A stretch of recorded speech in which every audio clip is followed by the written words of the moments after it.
Hello and welcome to the first ever Tricolore Pridecast, your podcast on all things Yokohama F Marinos.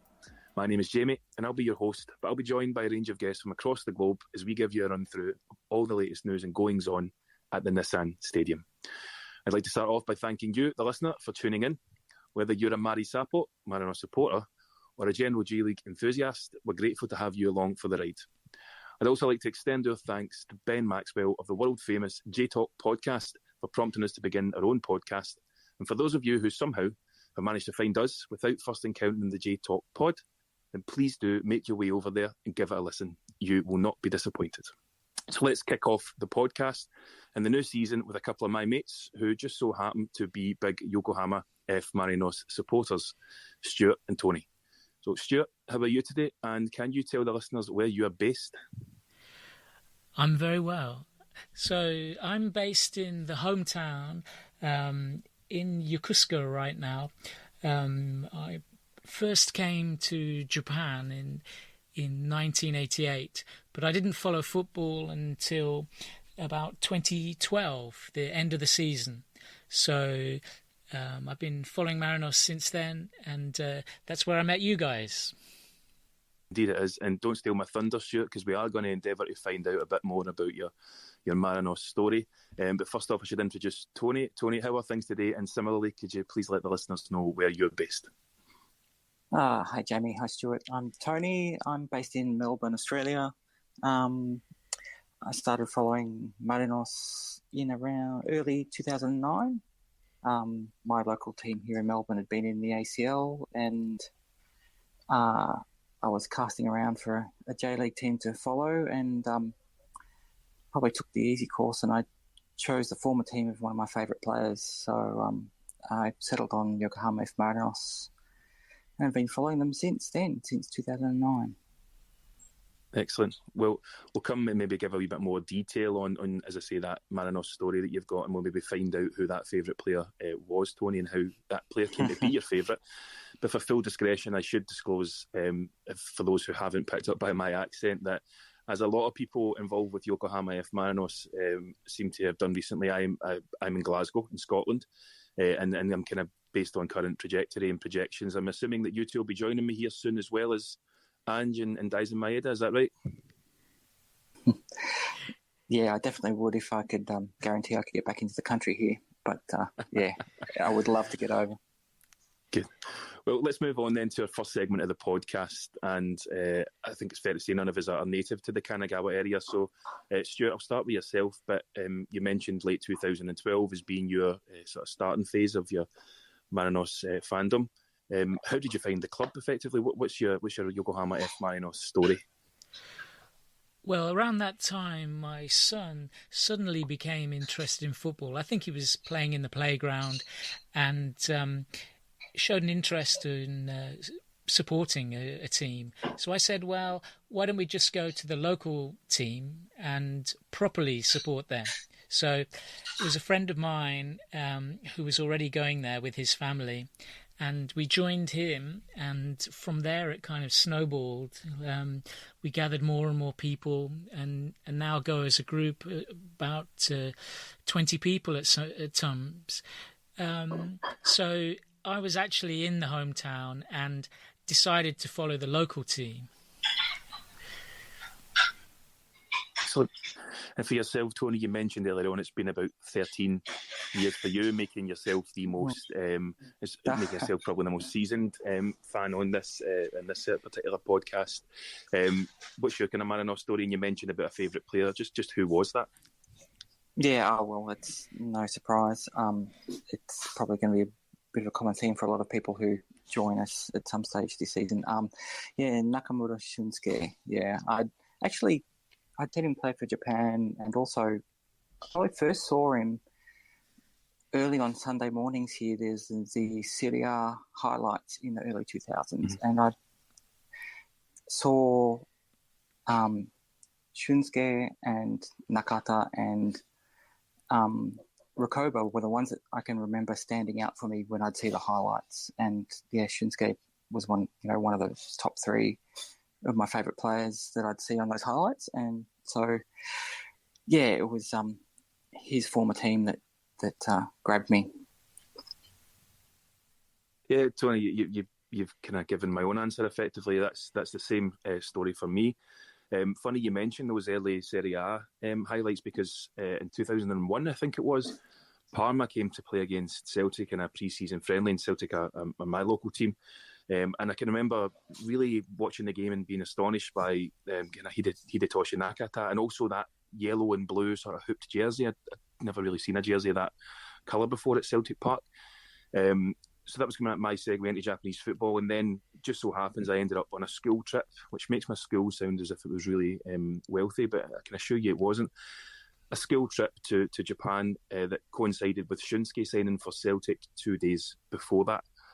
So you can imagine being 14 and 15 and arriving in Japan to your local team being on every single newspaper on the front page was a pretty big shock for me, but was very welcome. And ever since then, Shunsuke became my favourite player, and I managed to go over to see him in Spain. And when he made his way back to Yokohama, it was a very natural progression for me to follow him as well. So yeah, that's my own Marinos story, and it segues nicely on to my next question for you. Because obviously my first game was around 10 years ago, as mentioned, and really was just as a result of following Shunsuke. Stuart, to start with yourself, what was your first game, and what do you remember of that day? Well, that's a very difficult question, because the first time I went with the family and sort of kicked off my Marinos watching career as such, that wasn't really the first time. I'd gone a couple of years, maybe a year before, with my son, and I really didn't know what was going on at all, how to get there or how to find a place to sit or anything like that. And so he was a little bit too small to concentrate on the game, so it was a little bit too distracting at that time. But I looked back, and that seemed to be one of those matches where Matsuda Naoki was playing, and he came at the very last few minutes, and I think maybe he was substituted for Shunsuke, and that was a time when he was kind of being edged out, and he wasn't being selected, and it might have been one of his last few games. So that was a really great memory, and it made me want me to go back to the stadium. That was the first time at Nissan Stadium. Yeah. And Tony, yourself, what was your first game, and what's your kind of key memories of that? My first game was, I think it was in August 2010. It was home game against Albirex Niigata, and sat on the first floor at Nissan behind the goal, behind and a bit to the left of the goal area where the home fans all are. So seeing all the flags and the tifo, the big shirt, all that sort of stuff was pretty impressive compared to, I think it's probably what most local A-League supporters really pick up on from the J-League is the impressive support that the J-League teams get. As far as the game goes, the notable thing for me, and I'll try not to mention this player too many more times, but yeah, it was one of the few times that Shunsuke scored a goal off his right foot. So it ended up being a 3-0 win, which was great for the first game. And scoring off his right foot, also a rare thing for Nakamura Shunsuke. Indeed, well, similar to Stuart, and actually, Stuart, I thought you were going to say you couldn't remember the first game for other reasons, potentially, because I'm sure there's been a few games that collectively we all can't remember since we first started attending. But yeah, my first game, similar to yourself, Stuart, is I can't really remember who it was against, but the kind of key theme and the key takeaway for me was just that match day experience, which I think is what strikes a lot of people who go to their first J-League game, and it's something I'm always keen to advocate for friends who are travelling in that area is go and see a game, because what I was used to in Scotland was, you turn up, you're sort of shepherded into the stadium, it's cold, you've usually had a few beers, you get an overpriced pie, and you're back on the bus to get home or go to the pub and get a heat. Whereas in Japan, that sort of carnival atmosphere almost outside the Nissan Stadium, where there's so many things that the club have arranged, and music, and even down to the sort of breakdown of the supporters, that there was so many more women and younger kids that attended games, and just the environment and atmosphere was completely different. So whilst I went to see Shunsuke, I totally fell in love with the club and what I saw off the park that day. And that, for me,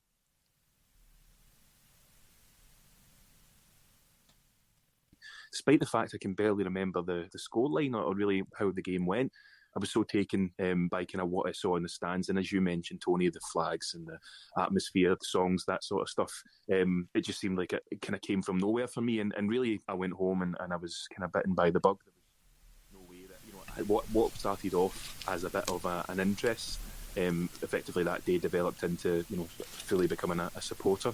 So yeah, for those who haven't been to a game yet and potentially are listening, I could not recommend it enough. Tony, I think you and I have both answered this question potentially, although I will put it to you again after Stuart has answered. But Stuart, in your time watching F Marinos, do you have one particular favourite player? So, my favourite player? Well, that's a difficult one. I should have thought about this a bit more.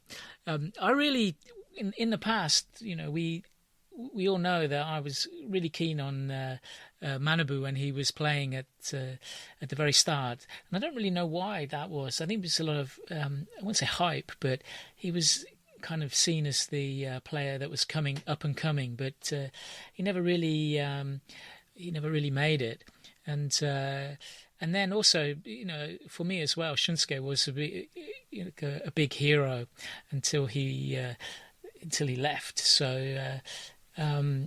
That was good, but and we've talked amongst ourselves that like that first year that I went, there were so many cool players. I thought, like for example, Tomizawa and Nakamachi, Kurihara. They were all like real icons, and so they were real kind of outstanding looking players, as well as good players that you enjoyed watching. So I never really thought about at that time favourites as such, but my first uniform, which was a Fabio uniform, and I got that because he came on in the last minute and scored a goal, and I thought, that's fantastic. That's the best thing I've ever seen. And so he was a bit of a favourite for the very first year too. Excellent. And maybe I should ask Shunsuke aside in that circumstance then, Tony, or perhaps I'm preempting the answer here and it's a different one. But who would your favourite player that you can sort of think back on over the years following F Marinos? Who would your favourite player be? Yeah, that is a hard question. Over the years,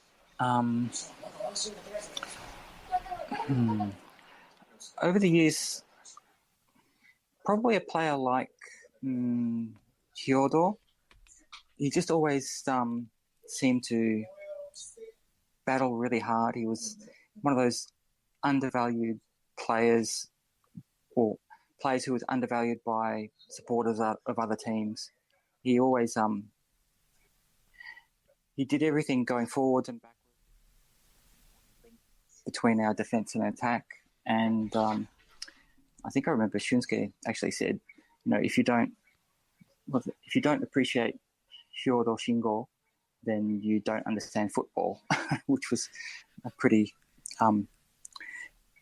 impressive thing to have said about you, I think. But as far as I think someone like Kida now is probably one of my favourite players. Just he does all the hard work, and it's I usually go for the more attacking players, but I appreciate Kida's hard work, and he's a homegrown player as well.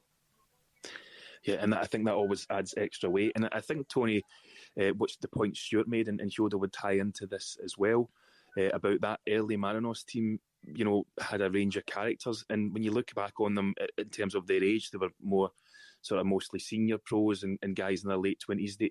They had a real personality about them. I think that team, both as individuals and collectively, a real set style of play that seemed to work. And for me, Shinosuke aside, my favourite player that I've encountered at Marinos is one I've spoken to you all about separately, Saitaro Tomizawa, for similar reasons to what you mentioned with Kida, but also because of his personality off the pitch.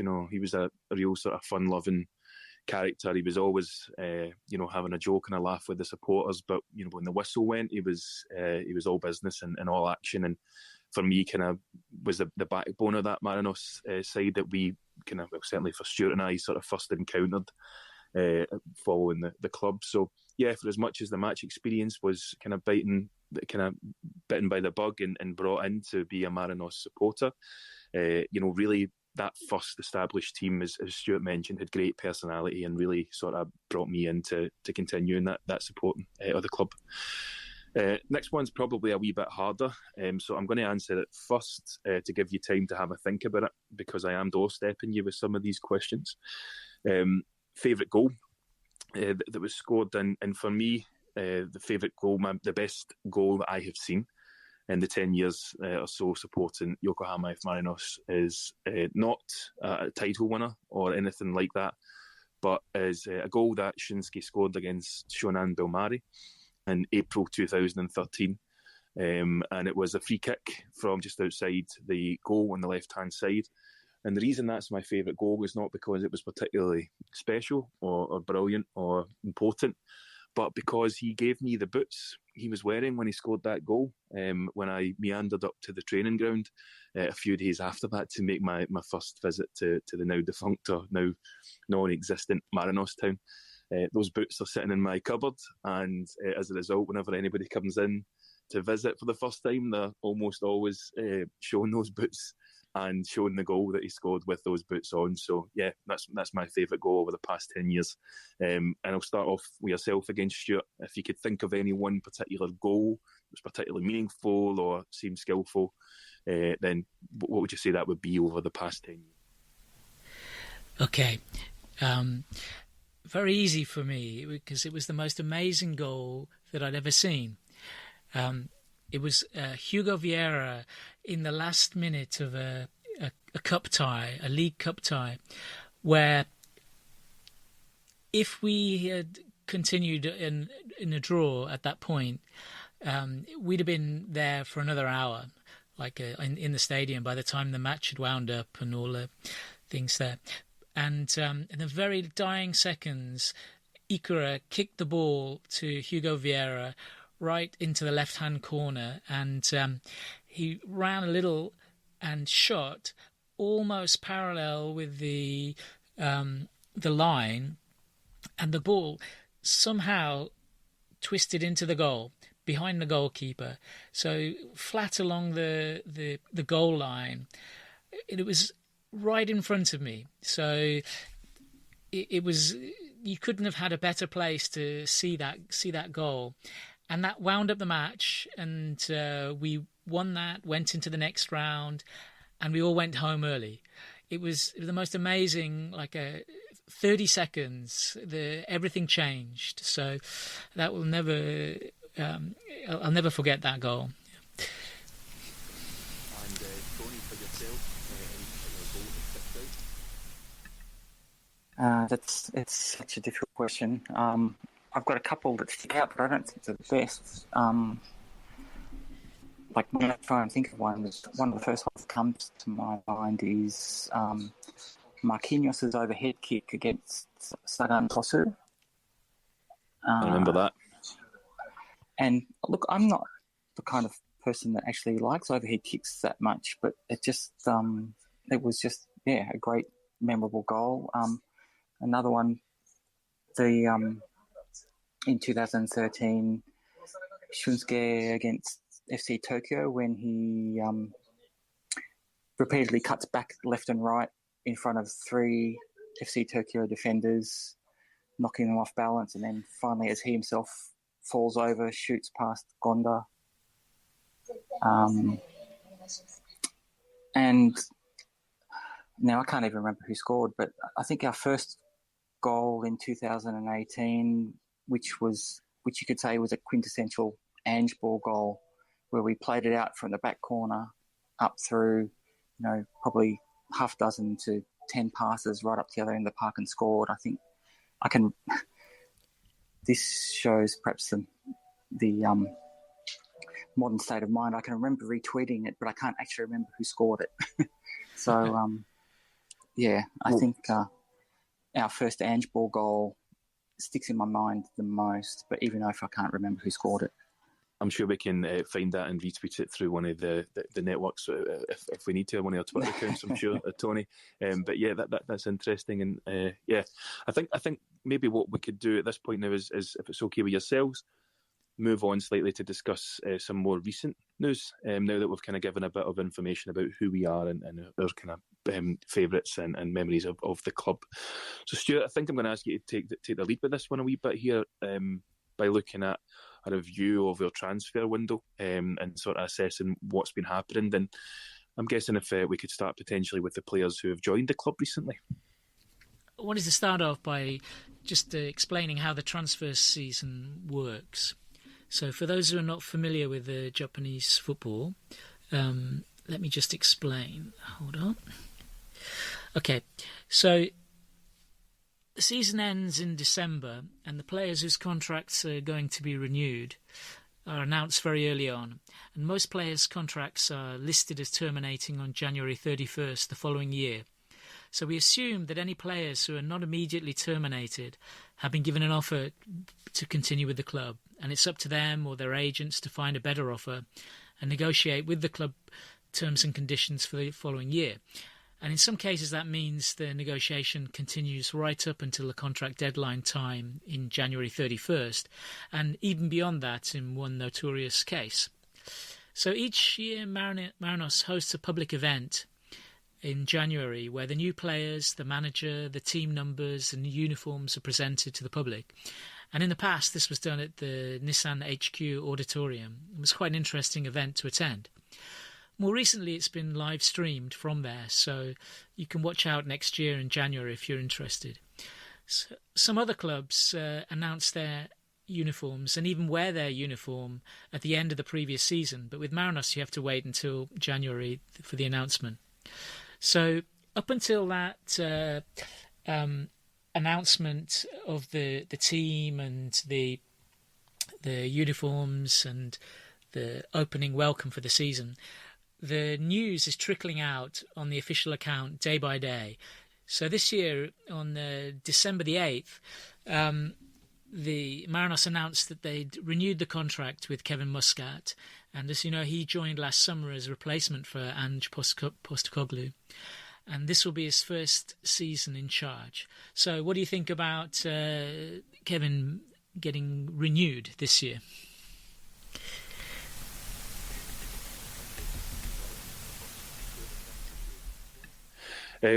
Yeah, it seems like a very natural conclusion. I think he moved in and he was caught in that sort of difficult period where he's taken up the reins after a very popular manager with a very distinct style of football had led the club. And to his credit, I think he managed that transition well. I think there were some worrying performances towards the end of the season, but I think it was Chris, another member of the group chat, who noted that when Kevin Muscat was winning, he was winning with Ange ball, but when he was losing, it was Muscat ball or whatever else it would be referred to. I think it will be interesting to see him have a clean run at it with pre-season kind of carried out in his own way, to have a chance to stamp his style on the team and play his own style of football. It's going to be interesting to see how it develops and how it differs from the style and the attacking style that we've played over the past few seasons, but I'm open to seeing where we go with it, and certainly it has my support to be here for this season. How are you, Tony? I think that's really all we can do at this point. Whatever your opinion of Kevin Muscat as a manager is, I think it's a natural progression to go from Kev as Ange's replacement last year into this year. I think we have to give him a go. The thing that worries me is that with Ange, it was always we felt we could trust the process or trust the system, and I'm just not sure what Kev's system is, or I just get the feeling that he's the kind of person that would put the system aside for expedience. So I suppose just have to give him a go. I don't want to prejudge him, but we did have some worrying performances when he did try to tweak things towards the end of last season. So, of course, I want Marinos to do well, which means that he has to do well. So we'll just have to wait and see. Yeah, I think it's difficult, as mentioned before, to take over from a successful manager. But living in Glasgow and being a Celtic supporter, I'm in a unique position to kind of note that the Celtic fans, I think, are quite taken by Ange, not just as a manager, but by that whole package that comes with Ange, the style of football, the way he deals with the media, the signings, all that sort of stuff. It really does move in and sort of take over entirely. And I think that makes it especially difficult for another manager to come in afterwards, and even the similarities in the sense that they're both from the same country and I'm assuming within age range of each other sort of thing. There's a massive disparity there in experience. I think Ange is significantly more experienced as a manager. So I think it will be interesting to see, as I say, how he breaks away from Ange's identity and sort of how he ran the club for so long in its entirety, and how he really establishes his own style. I support him, as noted. The only thing you can do, but I think it's going to be a real challenge for him. And there was almost it would almost be preferable if he was coming in at the start of a new season with an interim manager having sat in place for a few months. Would almost be an easier situation for him. But there was too long to go in the season, and all we can do is get behind him and see how we progress. Right. So, yeah, I think that probably sums it all up. I think everybody feels about the same way, that actually nobody could replace Ange. So it's good that somebody who at least has had some contact with him in the past has taken over, and we'll just see what happens from that. So I'll continue with the news. I'm continuing in chronological order because it's quite dramatic, the way the news was announced, because we're waiting for some players, important players, to be signed. So after 1 week, there was no news, and on December the 15th, things really started to heat up. So the first one out was one of the goalkeepers on loan to Nagasaki, Gaku Harada. He was announced as joining Nagasaki on a permanent deal. Then soon after that, 22-year-old defender Taiga Nishiyama, who's on loan to Rainmere Aomori FC, he was announced that his contract would not be renewed, and later, on the 7th of January, he signed for Yokohama FC. On the same day, they announced that 19-year-old goalkeeper Riku Terakado, his training loan to Yamaguchi will be extended until January 31st. And then big news was that Obi Paul Obina, Marinos' 24-year-old Nigerian-Japanese goalkeeper who was on loan to Tochigi SC, will return for the 2023 season. So he started in goal for Marinos 20 times during the 2020-21 season in the League and the League Cup and the ACL appearances before Yohei Takaoka established himself in the team. They must have been on the phone to Tochigi that day, because soon after that, 19-year-old midfielder Keito Ueda, who is currently on loan to Tochigi, was announced that his contract will be extended there until January 31st, 2023. He joined Marinos from the youth team and was immediately sent out to Tochigi to get some experience. So later in the day, the first of the really big news came was that Kota Mizunuma, who his contract was renewed. Interestingly enough, he also played for Tochigi SC in 2010 and 2011 seasons before breaking through to the top team in Sagantos. And the rumour mill had him associated with offers for several clubs, which may have prompted the front office to get him to sign again quickly for the 2023 season. Also, later in that day, they announced that captain Takuya Kida, now 27-year-old, who has been with the club for 10 years, joining straight from the youth team, would be signing again this year. So I see Kota Mizunuma as sort of a mascot player. He's been, very good value in the last year, coming on often after the 70th minute, and either making a match-winning assist or in some cases match-winning goal. Definitely at the end of his career, his father was also associated with the club as a player, and I think also as a manager. So it looks like he might be wanting to continue with the club and play out his career there. Also, no surprise that Kida will sign again, and I think those two kind of set the tone for the dressing room. What do you think about that? Yeah, I think interesting you mentioned about Obi Powell. I thought he was quite unlucky at the time in which he came in, because if you recall, he made quite a substantial number of appearances for us in the 2021 season, and really was a bit of a mainstay during the ACL campaign, where some of his heroics, led us to progress in that competition. But he's still very young in the context of kind of goalkeepers, and I'm really interested to see how he's developed playing regular football, because he has all the attributes. He's naturally a very skilled goalkeeper. He's a great shot stopper, but I found him, his positioning sometimes would kind of let him down, and amongst other things. But that stuff can be taught in time. And I'm curious to see if he will compete potentially to be a number one, or if he's going to be regarded as a number two and sort of sit there for a sustained period of time. So I'm really curious to see how his season progresses. Just on Mizunuma Kota, I think it's these kind of stories. I think, someone who starts off as, well, he's the son of a former player. He came through our youth system, played for us, then went away, and now late in his career he's come back and he's still putting in some really, really good performances off the bench. Like, I think I haven't counted them, but he would have definitely gained us half a dozen or more points over the course of the year last season, with his late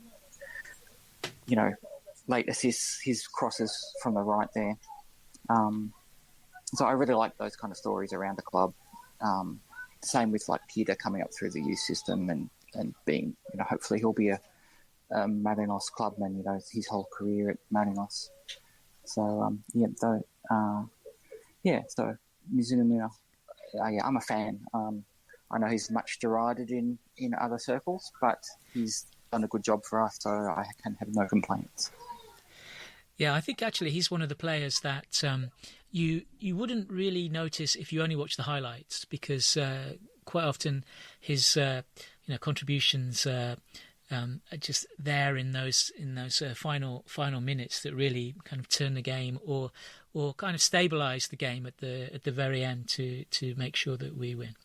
Okay, I'm going to continue with the news. So on December the 17th, that was the next day, there was big news coming out then that Takahiro Ogihara was decided to return to Kansai to join Vissel Kobe on a permanent deal. Also, on the same day, out of the blue, came the announcement that the experienced 26-year-old Katsuya Nagato, left back from Kashima Antlers, would join on a permanent contract. Apparently, it was in the news that he picked up COVID in November 2020 and never really made it back to the top team after that. I'm not really sure of his history there, but he seemed to be established player before that, and it may be just other players took over while he was out sick, and probably out sick for quite a long time at that point. And then also on the same day, another surprise was that 25-year-old Velgata Sendai forward Takuma Nishimura will join Marinos on a permanent deal. And he had 17 appearances with the Russian Premier League club CSKA Moscow, and then was loaned to the top-flight Portuguese club Portimonense, where he played 2 matches only, and then returned to Japan to become a regular at Sendai. So a little bit of kind of progress made there. Ogihara, I think maybe it was rumoured before then that he would be leaving, so we weren't really so surprised when the official announcement came. What do you think about that? I think you're right, Stuart, but just to comment on that, because I do think that's quite a significant loss for us. He's a player that I've rated really highly for a few years, and I think there was spells where he would play regularly and others where maybe he wouldn't play so much, but I always thought he was a really important figure in that midfield. And I think you commented on the J-Talk podcast this week that, him and Kida had, created that really effective partnership in midfield that was a huge contributing factor to the 2019 League Championship victory. For me, I think he's a terrific player. He can be frustrating at times.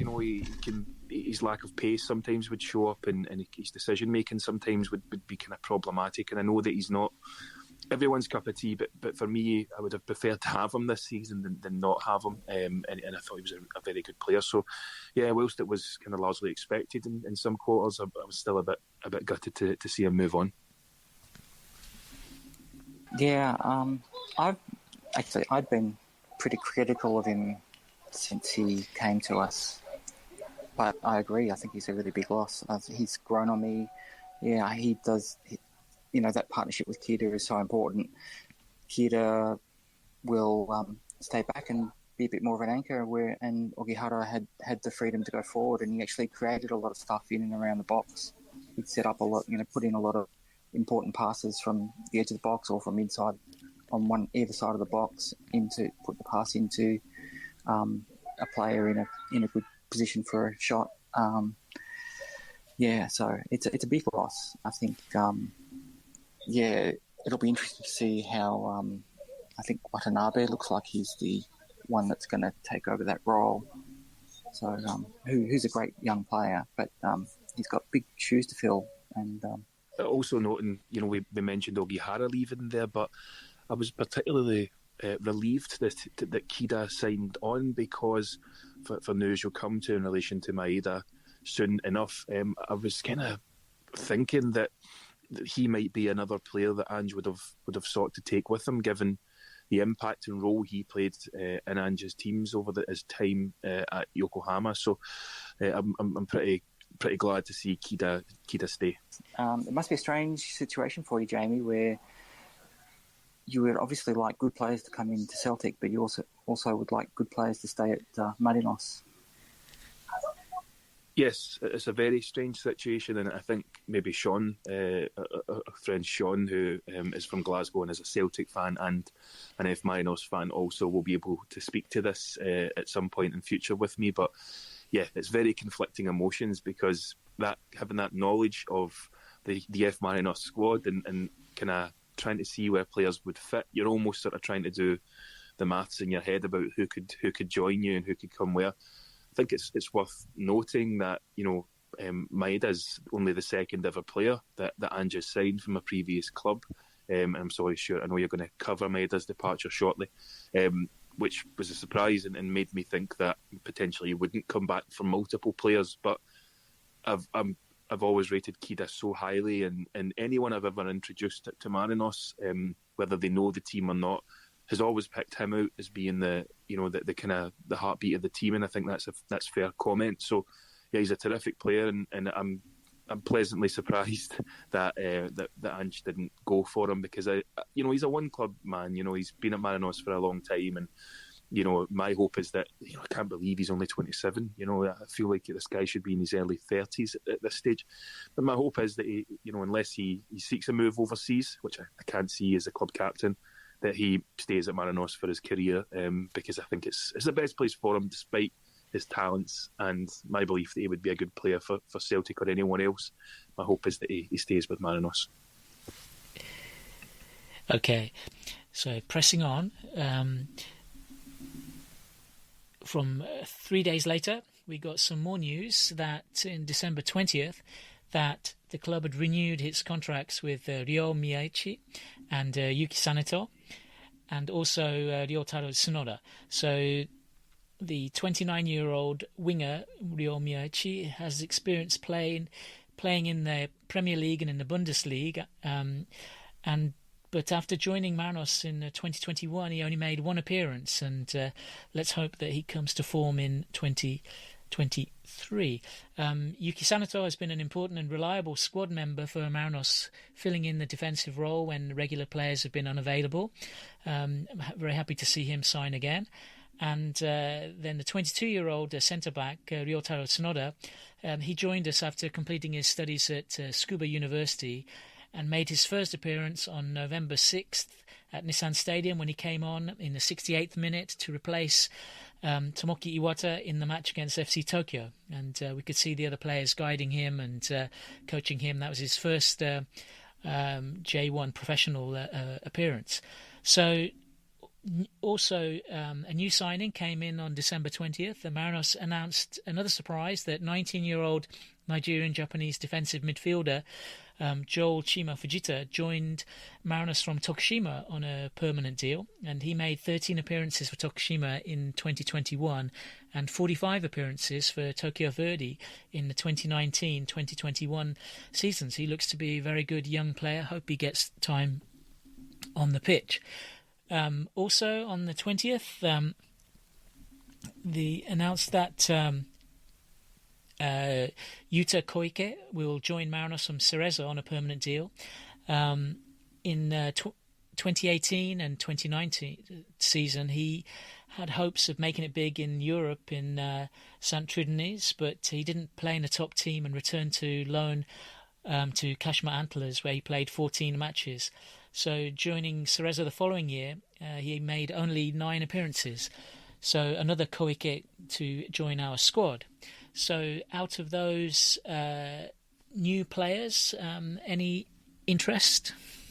Yeah, I've got to say, Stuart, as is very often the case, the 5 a.m. kick-offs for me watching Marinos sometimes can be hard enough, but it's a different ballgame completely, trying to get exposure to other players around the league. And for me, really, my knowledge in that is based on J-Talk podcast and basically any games where teams play against Marinos. So to speak to these players, I can't say I have any great in-depth knowledge.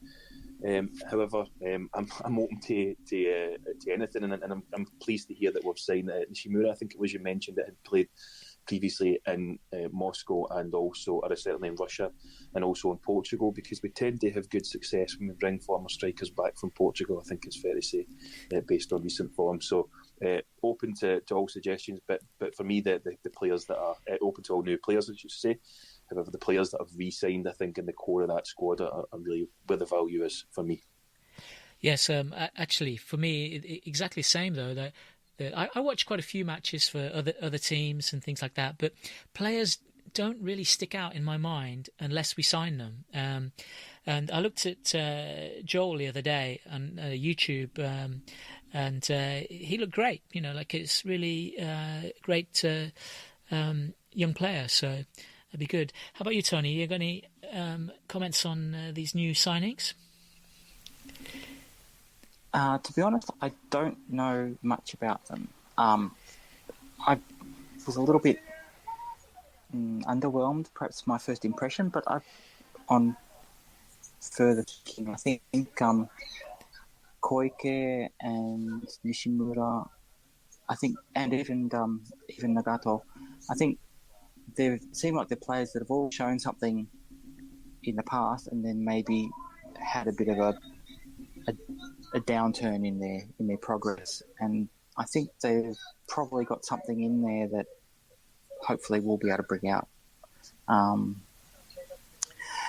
The only other one, Miichi, I think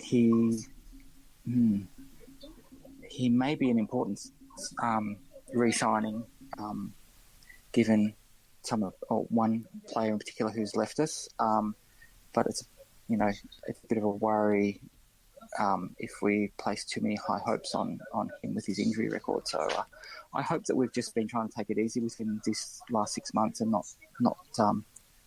push him too hard, and hopefully he have a good pre-season and be fit and strong. I did see him in a practice game, one of the Elite League games. He started off really well. I think the first 5 or 10 minutes was very good, and then he got red carded. So that was all I saw of him, really. He didn't really get much of a go in the league. I think the time he came on was late in a game, and it was a difficult game, and he didn't really have much of a chance to make an impact. So, yeah, hopefully we'll see something from him this year.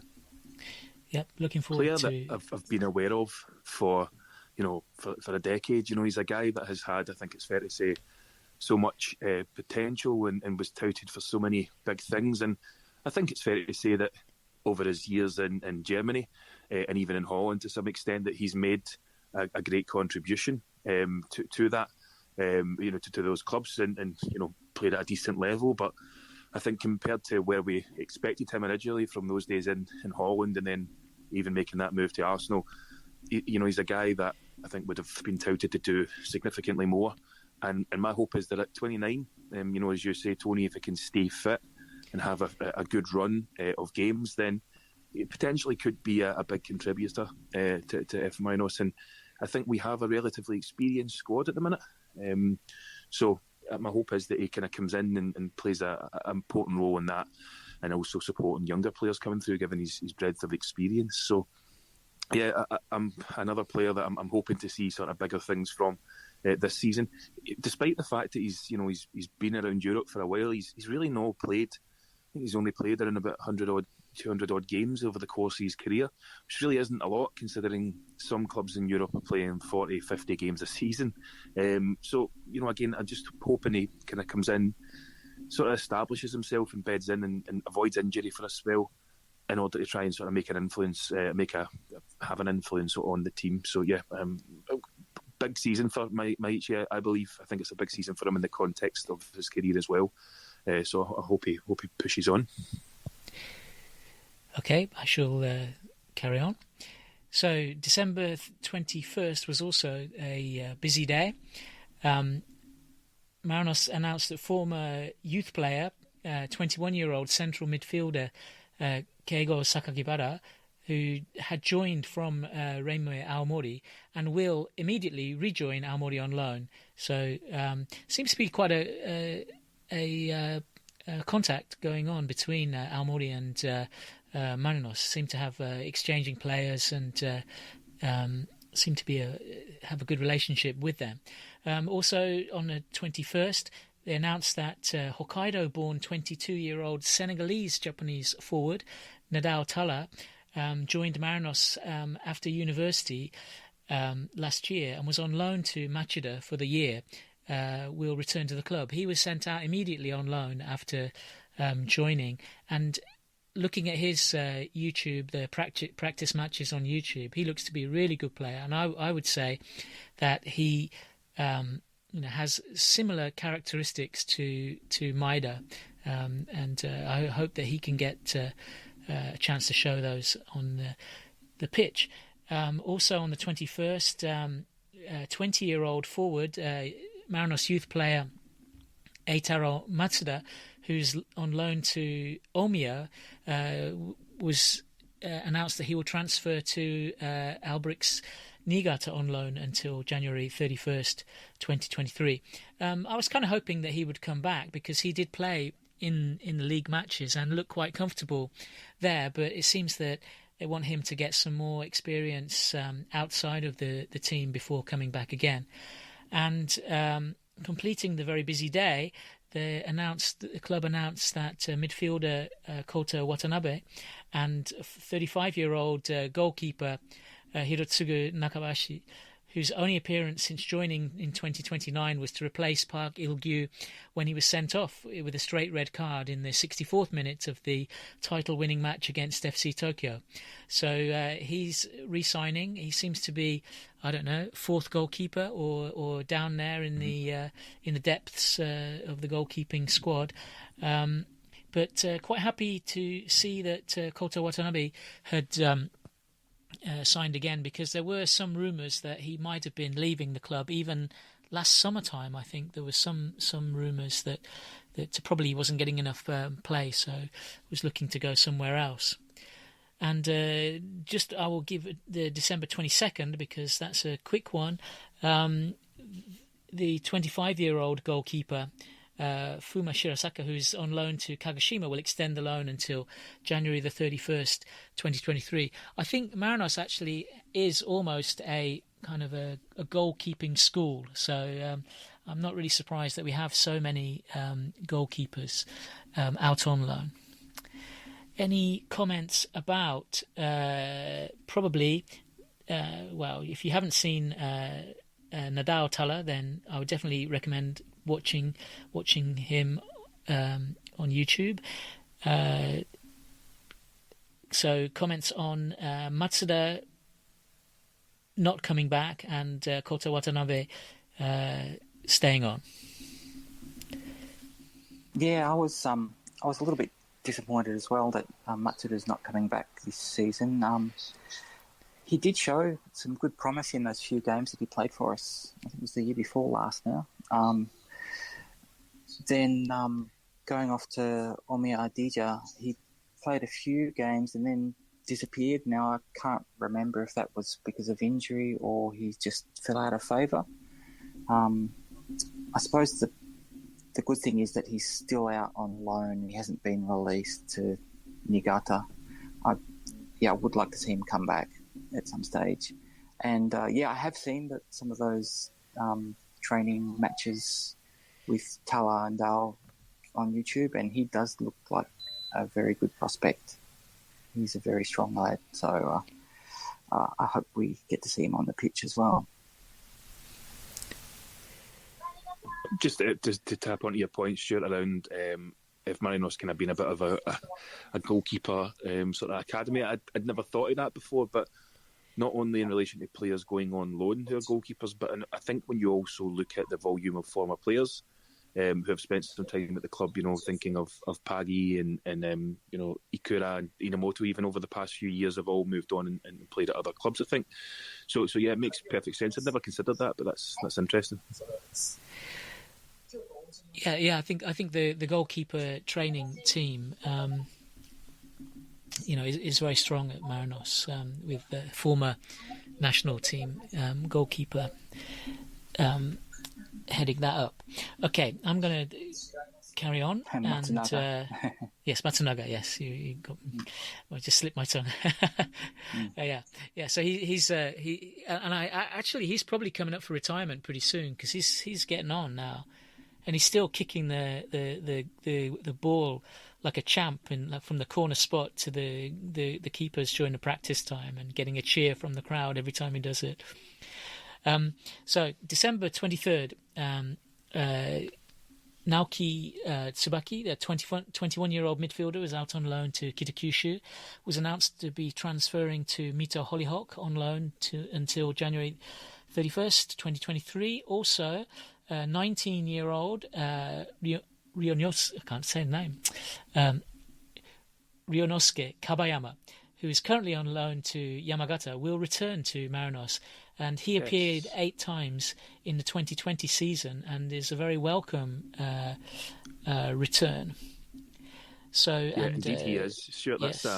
That feels like a big one. We spoke about Maichi, requiring maybe looking to have a big season this year, but I was really, really impressed with Kabayama, his directness, his pace, and I think Ange was quite, if I recall correctly, quite hard on him. He would come in and contribute well, and then would be taken off early in games. And I don't know if it was fitness or or potentially just not wanting to go to the well too many times with him. But I was really impressed with him, and it's something I think we spoke about in the group chat. Is pace is, he's electric, and he's going to have opportunities this season, I think, because they certainly should have anyway, and I'm keen to see him take that next step and become an important part of the first team, or potentially the wider the wider squad. I'd like to see him get some game time, definitely. Yeah, me too. Yeah. How about you, Tony? Yeah, definitely. I think I watched a little bit of him at Yamagata after Stuart on the J2 podcast let me know that he seemed to be doing quite well. So I kept an eye on him after that, and I think it looks like he's found a bit more consistency than what he had when Ange was trying him. And I think Ange rated him quite highly, and maybe that's why he was harsh on him. He definitely, I think Sean might have mentioned at some stage that Ange may have even said something in a press conference after a game that could be read as being a bit down on him. So I think Kabiyama was one of three players that we signed from Kyogo Furuhashi's old high school that I think Ange had high hopes for. So, yeah, hopefully he can get back into the starting squad and we can see him. As he's very pacey and that directness. He's got no fear really when he's on the ball. So I think he can make a good contribution this season. Yeah, to put a bit of context with that that presser, that it was after one of the matches, and I think what happened there was that the interviewer was trying to press or kind of like box Angie in to say he's a great player, but Angie wasn't going to get caught out with that, and said, well, yeah, he's he came on and he did his stuff, but I think his fitness was mentioned even at that. He's got to, like, he's not a finished product yet. Like, Angie was not saying, oh gosh, I'm not going to build him up and say he's the new hero of the club, because we've got a whole team of other people out there who worked there tonight. But so I think it appeared to be a bit harsh, but I think it was more because the interviewer was pressing Angie too much on his contribution, but I saw him close up, like from the front row of Mitsuzawa, and just a few meters away, and he looked great, and he really looked very skillful on the ball, and in a way he reminded me of more of the Brazilian players who will come, and you think immediately, wow, gosh, they've got something a little bit different. So I was very impressed with him, very happy that he was coming back. So continuing on with December, so we're on December the 24th, and Makoto Ito was announced to be departing to Jubilo Iwata, where he'd been on loan since the summer. So his loan turned into a permanent deal with them. And Father Christmas brought some good news that the club had renewed its contract with Brazilian forward Elba. And I think this is the first of the Brazilian players to re-sign. And then we got later in the day the sad news that former youth player Kota Yamada, who's currently out on loan, had actually joined Yamagata on a permanent deal. He had 15 appearances for the club in 2018 and seemed to be a rising star at that time, and was expected to come back, but seems to have found his place in Yamagata. And will continue on there. And on the 25th, Marinos announced that, to our surprise, that Takuya Wada had joined J2 Yokohama FC on a permanent deal. Takuya Wada had been a really solid member since joining from Hiroshima in 2019. And it's quite unusual for Marinos players to transfer across the town to Yokohama FC. But I think maybe he wanted to stay in the region and was feeling a little bit that his time was up at Marinos. But I thought he was really kind of very humble and surprisingly kind of modestly good player. He just came on and did the job all the time. I was very happy when he was on the field, and quite sad to see him go. Also on the 25th, we were relieved to hear that Shinosuke Hatanaka re-signed. He'd been injured for much of the second half of the season after being a mainstay in defence since joining from Machida in 2019. Also, Marinos announced that 23-year-old Marinos youth midfielder Kaina Yoshio, who was on loan to Machida, will return, and he made 6 appearances for Marinos in 2017 and was sent out to loan at Sendai and then at Machida. So from that, I think the big news was that Elba re-signed. That's probably not a surprise, and that Kaino was coming back. Any comments on those players? No, mate. I think that was when you think about the amount of deals that have been done there in such a short period of time. I mean, I think we kind of started discussing this piece of work from really 15th, 14th of December. Yep. And then, within 10 days, there's, so many comings and goings. And I appreciate a lot of the groundwork is done earlier in the season, but it feels to me as if business has been done quite early this year. Exactly, yeah. I felt that everything was pretty much wound up before the announcement, like the official announcement day. Yeah. So we weren't really waiting on anything. And I think in the past, actually, there were kind of cliques of players that all re-signed together. Like they said, okay, if you're signing, I'll sign. And maybe they were going for some kind of group negotiation or something like that. I got that feeling that there was maybe the Shunsuke group, the Nakazawa group, the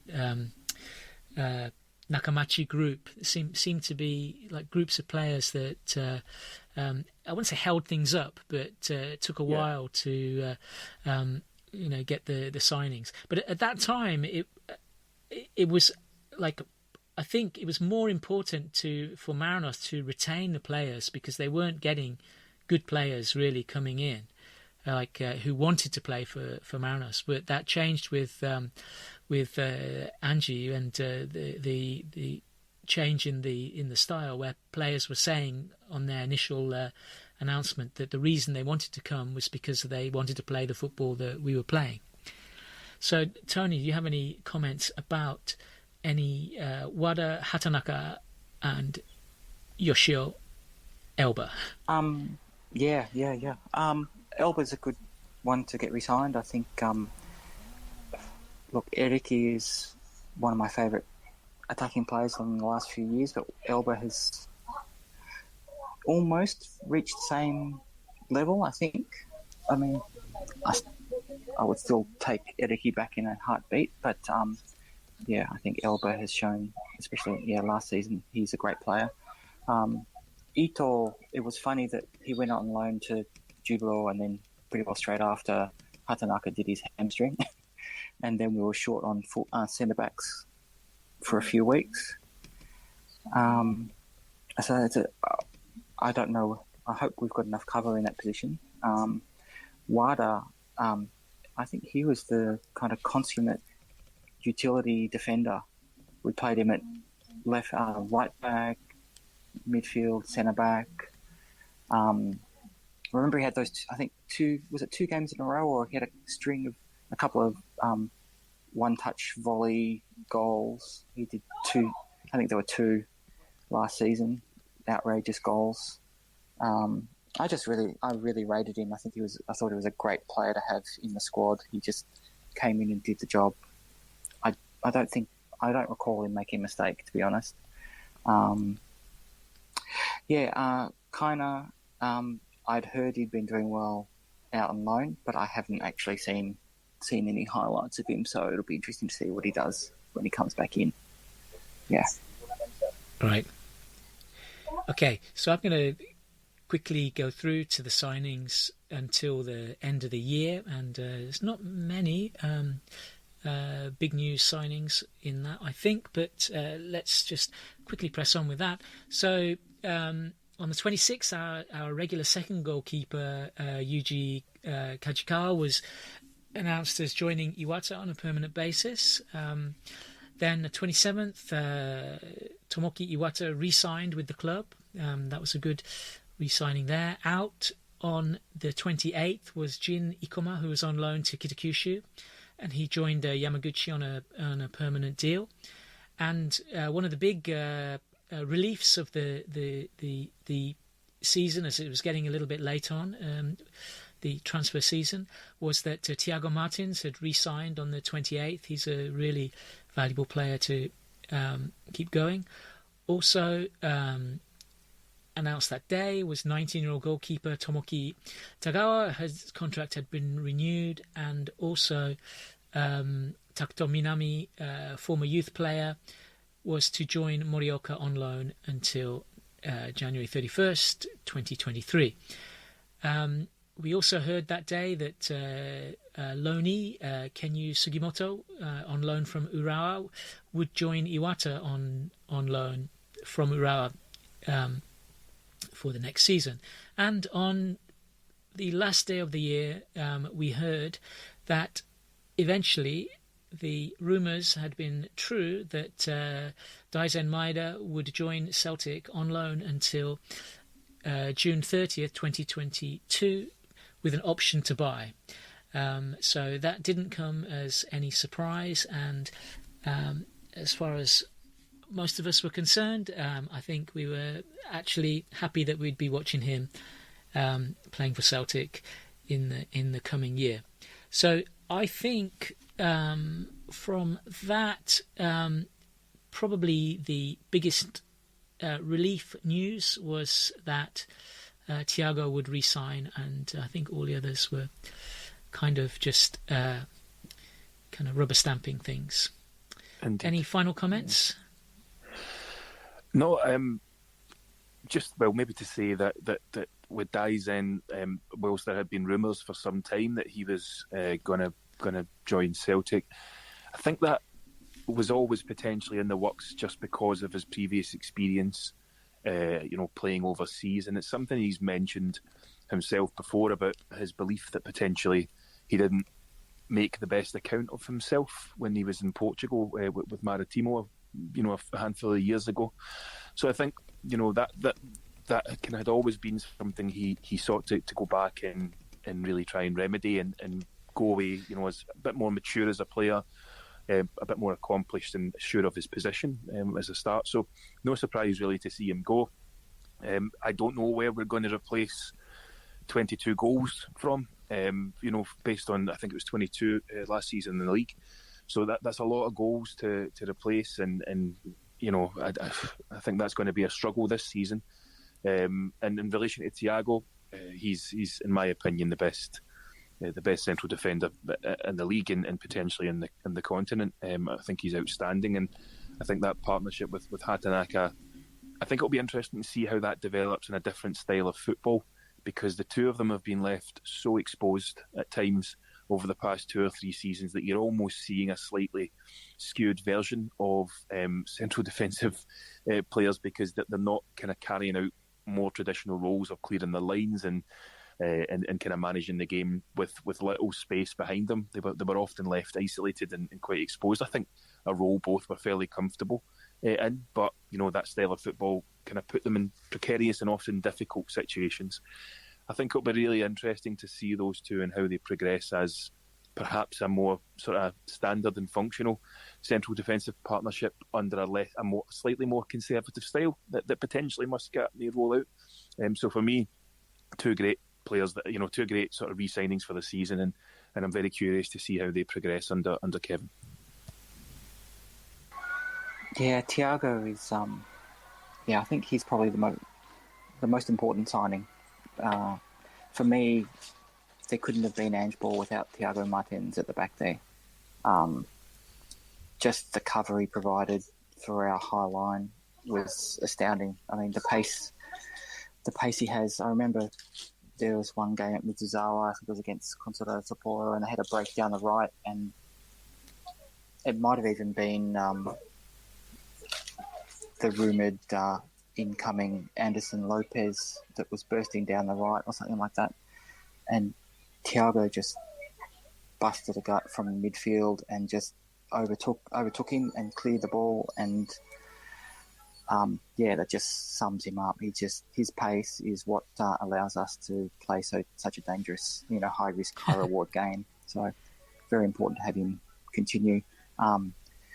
If our game changes and that role isn't maybe required so much in the future, then maybe Ange might come calling. Ooh, that would be interesting. Okay, so I think we'll wind it up there with the transfer news. We've reached the end of the year, so in the next instalment, we will carry on with the wind up of the following few days. Indeed, yes, sure. I think we could pick that up in terms of January next week, and also next week, I should say, in the next instalment, we should maybe have a bit of a season preview, looking at potentially, how that squad looks to fit together. Potentially, we could bring our anticipated starting 11s, to that podcast, and obviously iron out further teething issues. We'll figure out the mute button eventually over the next week or so. Yep. But if you're happy to leave it there for today and there's no further news to update, then certainly we can pick that up next week. Yep. Okay then. Perfect. That's great, guys. Really enjoyed that. Yeah, well, thank you, Tony, and thank you to everyone for listening. So I think it's noted that in the coming weeks we'll be joined by members from quite a vast array of Marinos supporters groups, from Tricolore Pride to the AJDB, as they're known, the Nogi Wanderers, and the Beach Boys as well. So a few new personalities and a few new folk will be joining us in the coming weeks. If you want to catch up with the latest F Marinos news in English, then you can do so on Twitter over at F_Marinos_EN news, or through Tricolore Pride, where other links will be available. So we'll be back soon with another episode where we'll preview the upcoming season as noted. But until then, stay safe, and thank you for listening. Yep, thanks and goodbye. Perfect. All right, Stuart.